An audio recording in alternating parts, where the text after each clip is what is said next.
Boa noite. Todo mundo cansado já do final de semana, né? Boa noite. Agora sim, bem melhor. Agradecer a Dominique, né, pelo convite aí. Muito bom estar com vocês.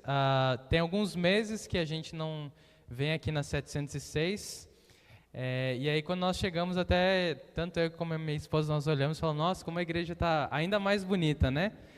Então, parabéns, e a gente já está vendo que ela continua aí crescendo e sendo um lindo templo para Deus, né? Como a Dominique disse, eu trabalho com ela, somos vizinhos de sala, somos dos dois departamentos mais queridos da missão, departamento de cobrança e o jurídico, né? Quando as pessoas vão lá, sempre com muita alegria, com muita paz no coração, com um espírito manso e tranquilo para resolver as coisas, né? Bom, já foi aqui abordado, né, contado um pouquinho da história do capitão Naamã. E o sermão de hoje nasceu de um fato até interessante. Nós somos membros ali da Igreja Central de Palmas e minha esposa é a professora do Hall B e eu sou o coordenador do Hall B. E aí, de vez em quando, a gente ajuda também ali na adoração infantil. E a história de ontem era sobre o capitão Naamã. Então, ele veio muito bem aí, todo vestido, né? Mas não foi tão bom quanto o outro ator que tinha ontem, que era o meu filho ali, o Matheus. Ele estava com as falas todas decoradas, ele veio a cavalo mesmo, veio com uma armadura, então foi bem legal. E ontem, quando nós acordamos, a nossa meditação do dia, eu falei, eu vou reler a história de Naamã, né? Não apenas o que está lá na meditação, mas eu vou reler. E ali eu vi vários fatos interessantes, porque a Bíblia ela tem esse poder, né? Você lê uma vez, você tira algumas lições, você lê outra vez, tira outras lições, e você pode ler 1000 vezes, e cada vez Deus vai mostrando algo diferente que pode transformar a minha e a sua vida, né? Então a história de Naamã está em 2 Reis, capítulo 5. Eu já não ia ler todo o texto, né, por causa do tempo, e como já foi muito bem feito aqui a entrevista com o capitão Naamã, então eu vou me ater apenas à leitura de poucos versos, né, é uma história bem conhecida, inclusive as crianças gostam bastante, então nós vamos tirar algumas lições dessa história. Então a primeira lição que eu tiro está no verso 2 e 3, que diz que a menina que trabalhava na casa ali do capitão Naamã, ela que fala para ele ir até Israel, porque ali tinha um profeta que restauraria ele de sua lepra. E eu gosto, a minha história favorita da Bíblia é a história de José. E um dos pontos que eu mais gosto da história de José é porque quando ele está lá na casa de Potifar, ele dá o seu melhor. E ele, em momento algum, blasfema de Deus. Quando ele vai para a prisão, ele dá o seu melhor, e em momento algum ele blasfema de Deus. Quando ele vira governador, a mesma coisa. E essa menina segue o exemplo de José, porque ela foi levada cativa, né? Foi tirada da sua família, tirada do seu povo. Ela podia fazer as coisas de qualquer jeito, e ela podia falar mal de Deus, ela podia estar dando graças a Deus que aquele homem estava ali quase morrendo, que quem sabe ela seria liberta, mas ela deu o seu melhor. E ela não fala assim, não, quem sabe o profeta lá de Israel vai te curar. Ela tem a fé e ela acredita com certeza que ele irá curá-lo. Então isso já é uma primeira lição, né? E é uma menina. Ali não fala a idade dela, eu acho interessante, não fala nem o nome dela, né? E quem era aquela menina para falar com o capitão? Mas ela não teve medo de testemunhar, né? E nós aqui já somos bem grandinhos, né? Acho que tirando meus filhos e ela, o resto é tudo já grandinho. E nós podemos testemunhar. Se as crianças, os adolescentes testemunham, muito mais nós que já somos mais velhos, já temos mais experiência e uma vivência maior com Deus, né? E essa é a primeira lição que eu tirei. E a segunda é que quando a gente fala de Naamã, fica uma coisa mais assim, ele era um capitão lá da Síria, né? Parece que ele era mais um. Tem tantos, hoje você vai no exército, se eu falar assim, tem um comandante do exército. Tem dezenas aí só no Brasil, né? Mas ele não era um qualquer um. Já no verso 1 fala que Naamã, olha, ele diz que ele era um grande homem diante do seu Senhor e de muito conceito. E olha que interessante, porque por ele o Senhor, não o Senhor lá da Síria, mas o Senhor aqui, Deus, dera vitória à Síria. Então Deus usou uma pessoa de uma outra nação, uma pessoa que não tinha as mesmas crenças, que não acreditava no Deus de Israel, mas usou ele para cumprir o seu propósito. E ele também não era qualquer um, porque ele foi viajar e ele não falou com a mulher dele. Geralmente vai viajar, fala com quem? Quem que decide se você vai viajar? É a mulher. Mas quem decidiu que ele ia viajar era o rei da Síria. E o rei da Síria não somente autorizou, como ainda fez uma cartinha de recomendação, né? Alguns aqui às vezes vão lá estudar no internato adventista, precisa da cartinha do pastor, né? E ele não pegou só a cartinha do pastor, ele pegou lá do presidente, pegou do rei. Então era alguém realmente de muito conceito. E outra, ele foi de mãos abanando lá para Israel, ele levou uns presentinhos, né? Ele levou aqui como é que é, lá no Jalapão que tem, eu esqueci agora, o capim dourado. Levou um reloginho de capim dourado, né? Coisinha simples, um imã de geladeira ali, uma caneta de... Foi uma coisa simples que ele levou? Não. Ele levou 10 talentos de prata e 6.000 ciclos de ouro. E aí eu gosto muito da Bíblia Andrews, porque ela tem alguns comentários, né? E ela nos dá maior imersão ao texto bíblico. Vocês sabem quanto que significa, quantos quilos são 10 talentos de prata? Alguém tem ideia? 340 quilos de prata. Um simples presente, né? Coisinha simples ali, botou no bolso, ia levar lá para Israel, né? Mas ele tinha mais, ele tinha ouro também. E ele fala 6.000 ciclos de ouro. Quanto que vocês acham que dá, quantos quilos vocês acham que é 6.000 ciclos? São 68 quilos de ouro. Será que dá para a gente terminar a reforma da igreja com esse pouquinho de coisa que ele levou? Dá, né? Pô, podia dar só um quilo de prata e 1 quilo de ouro, já ajudava a gente, né? Mas então ele não era um Zé Ninguém, né? Ele realmente era alguém muito importante lá para a Síria. E quando o rei ele faz essa carta, ali no verso 6 diz, né? Que ele enviou a carta, ó, saberás que eu te enviei Naamã, meu servo, para que o cures da sua lepra. E aqui eu também achei interessante, assim como a pequena serva ali, que o rei, ele falou assim, ó, Naamã é um cara que eu gosto muito, eu te conheço aí, rei de Israel, faz o seguinte, vê se tu consegue ajudar o meu amigo, vê se tem alguém que consegue atender ele. É assim que ele falou? Se dava para ajudar, se podia fazer um esforcinho, não. Ele já tinha certeza não que ele apenas queria ajudar, mas que já iria curar. E é interessante que o rei da Síria tinha fé que lá em Israel ele seria curado. Então ele deu um bom testemunho, né? Quase um crente já, o rei da Síria. Faltou só um estudo bíblico para ele se batizar, né? Mas, como até foi dito aqui na ensinação, quando eu fui ler, novamente, eu fiquei surpreso foi com a reação do rei de Israel. Porque quando ele leu, no verso 7, fala ali, quando ele leu a carta, diz, né, rasgou as suas vestes e disse, acaso sou Deus com poder de tirar a vida ou dá-lo, para que este envie a mim um homem para eu curá-lo de sua lepra? Aí eu fiquei confuso na história. Porque o rei da Síria tinha fé que Naamã seria curado. E o rei de Israel, o que ele tinha? Não tinha fé. Aí eu falei, essa história aqui está errada.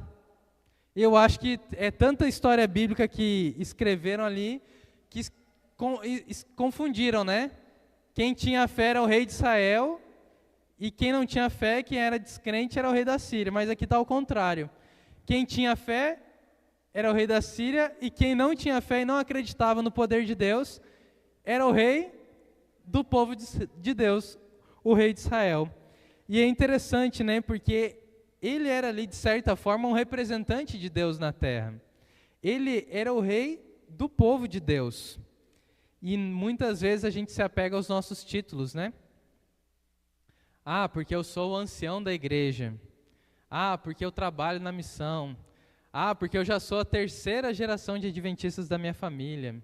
Ah, porque eu já sou adventista há mais de 30 anos. E a gente acha que isso é o suficiente e que nosso carimbo de salvo já está garantido, né? Mas a gente vê que isso pode até ser um fator que nos dá um perigo, que nos dá uma dificuldade na nossa vida espiritual, porque a gente se acomoda com isso. A gente acha que o nosso título pode ser igual à salvação, mas não. E a gente vê que ali era uma oportunidade do rei de Israel testemunhar para um grande capitão de um outro país. E ele não fez. Eu até lembrei da história do rei Ezequias, né, quando ele recebe lá o pessoal de Babilônia, ele começa a mostrar só os prédios, a casa do tesouro, os soldados, os exércitos, e ele esquece de mostrar uma coisa pequena, um mero detalhe que tinha lá em Israel, né? Que tinha um templo, que tinha um Deus, e ele se esquece disso. Assim como aqui esse rei se esqueceu, né? E a gente precisa ter cuidado, né? Porque muitas vezes nós temos oportunidades de testemunhar. E o que nós estamos fazendo, né? Então fica um alerta para nós também. E aí, então a história continua, né? Então Naamã vai até o encontro do profeta Eliseu. O profeta Eliseu nem o recebe, né? Manda alguém ali recebê-lo e fala que ele tinha que se banhar 7 vezes no Rio Jordão. Ele reclama disso. E eu acho interessante que aí os oficiais que estavam com ele falam: ó, mas você já veio até aqui, né? O que custa você ir ali e cumprir? E aqui eu vejo outra história de fé de alguém que não era para ter fé. Porque o normal seria o quê? Esses acompanhantes dele dizerem o seguinte: não te falei? Tu vai acreditar em Deus lá do outro povo?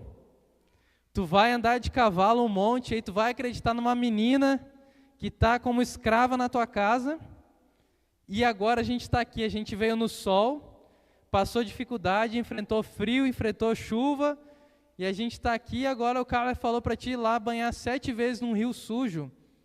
Vamos acabar com esse povo aqui, vamos mostrar para eles quem nós somos. Eu imaginei que estaria escrito isso, mas eles tinham fé também. E eles convencem Naamã a ir até o Rio Jordão, né, e mergulhar. E essa também é uma grande lição para nós, né? Quem são os amigos que estão ao nosso redor?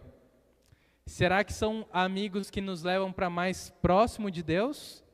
Ou amigos que estão nos afastando de Deus? Bom, mas aí quando o final da história, né, quando Naamã é curado, é muito bonito a reação que ele tem.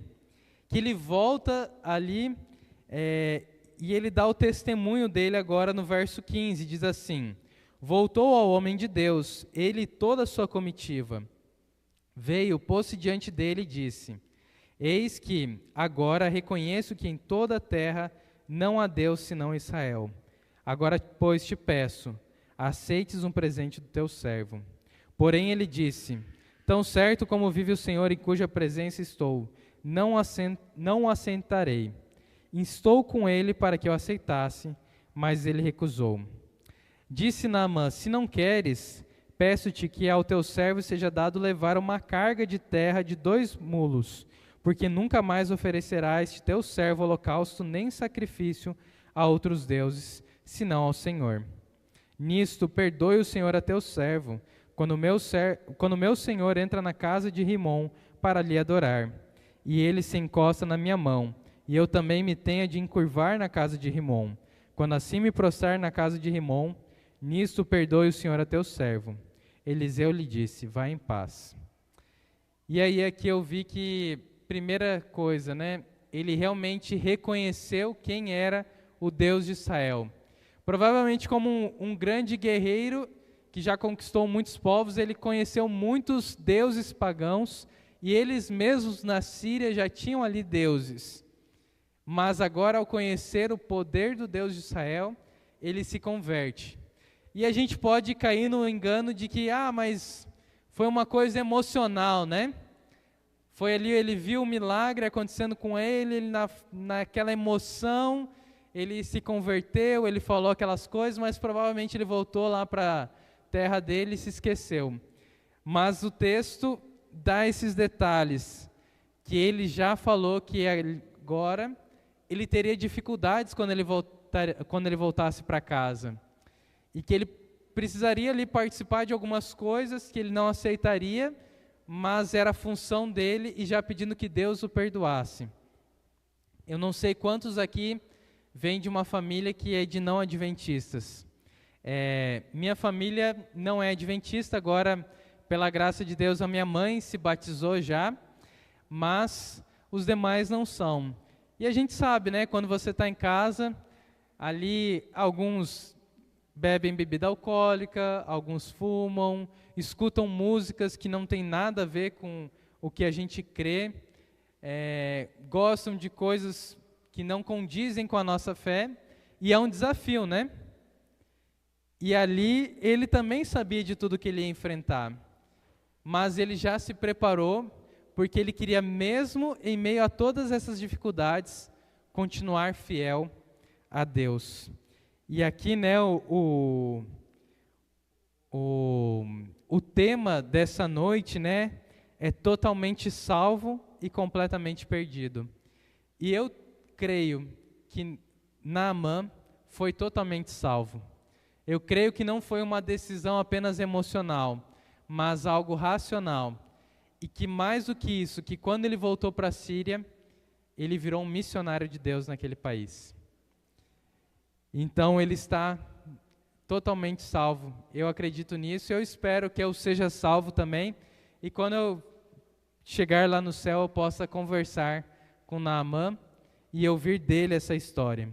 Mas, como o título diz, né, tem o totalmente salvo e tem o completamente perdido. Quem será que é o completamente perdido dessa história? O rei de Israel? Podia ser, mas ali, faltou essa parte da história, né? O capítulo 5 não termina ali no verso que eu li. Ele tem mais alguns versos que falam sobre Geazi. E o que Geazi fez? Lembra daqueles 340 quilos de prata e os 68 quilos de ouro? Lembra que se a gente pegasse 1 quilo de cada um, dava para a gente terminar aqui a igreja? O Geazi muito esperto, né? Poxa, uma barrinha de ouro dava para alimentar ali os missionários, né? Os discípulos de Eliseu, dava para a gente reformar a nossa casa, dava para a gente fazer uma viagem, né? E aí ali ele mente, primeiramente para o Naamã, e depois quando ele chega para Eliseu, ele mente também para Eliseu. E aí o que aconteceu com a lepra de Naamã? Foi para Geazi, né? Então aqui a gente infelizmente encontra alguém que foi totalmente salvo e outro totalmente perdido. E o que eu acho interessante, né? Abra sua Bíblia em Lucas, capítulo 4, o verso 27. Lucas, capítulo 4, o verso 27.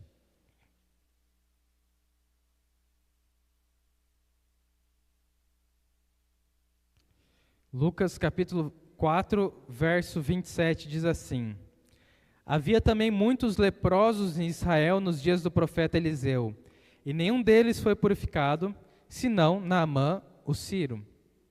E se nós lermos isso aqui, parece um texto perdido, mas vocês sabem quem está contando essa história?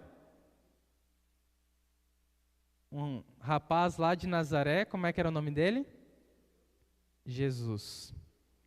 Jesus cita o exemplo de Naamã. Jesus usa a história de Naamã para mostrar agora, né, testemunhar ali, falar para o povo de Israel, que é exemplo daquele rei que estava descrente, também estava descrente. Mas é a exemplo daqueles que eram de outro povo, creram em Deus e se converteram. E Naamã virou uma pessoa tão importante que o próprio Deus falou sobre ele. E cada um de nós, nessa noite, nós temos uma escolha a fazer. Se nós queremos seguir o exemplo de Naamã e sermos totalmente salvos, ou de Gease e sermos totalmente perdidos. E eu acredito que cada um de nós, com certeza, vai escolher, assim como Naamã, sermos totalmente salvos, porque muito em breve Jesus vai voltar. E Ele vai contar a nossa história, não em um livro aqui dessa terra, mas no livro do céu. Amém? Se você crê nisso, se você aceita, convido você a ficar em pé, para que nós possamos terminar com uma oração. Oremos. Querido Deus, nós queremos mais uma vez agradecer pela Tua bondade, pela Tua misericórdia, por estarmos na Tua casa te adorando, através dos louvores, da leitura da Tua palavra, que o Senhor aceite a nossa adoração. Nós estudamos hoje a história de Naamã, e Senhor, muitas vezes está nos faltando fé, assim como o rei de Israel.